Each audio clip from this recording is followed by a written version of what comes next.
You're watching our continuous coverage of the rapidly developing story in Sri Lanka.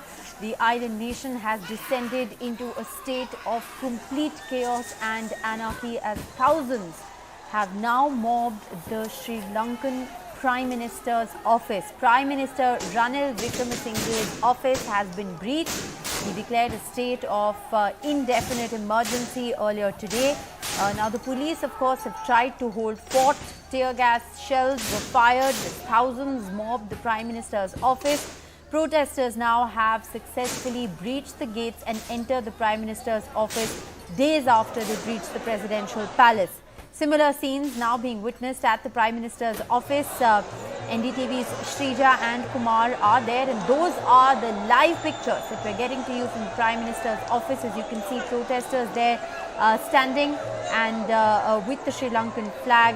They have in fact breached the Prime Minister's office. So that there is the latest images coming in of thousands of protesters who have now stormed into Prime Minister Ranil Wickremesinghe's office hours after he announced a state of emergency after taking over as interim president, as Gotabaya Rajapaksa has now fled Sri Lanka. So a state of chaos and anarchy in Sri Lanka. As you can see there, protesters have breached the building of the Prime Minister's office.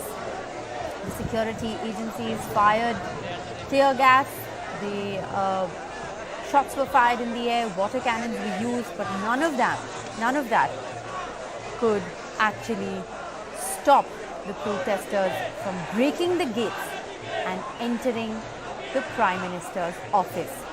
Protesters are demanding that Ranil Wickremesinghe should also quit, that Gotabaya Rajapaksa should resign, Ranil Wickremesinghe should resign, and a unity government should be put in place in Sri Lanka immediately.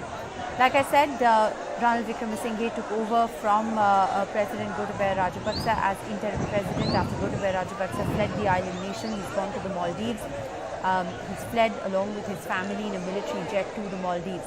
Protesters have stormed the PM office after the presidential palace. Now they have breached the Prime Minister's office. It's a tourist spot. NDTV Shrija is at ground zero, and she's essentially reporting that it's now a tourist spot, just like what happened at the presidential palace.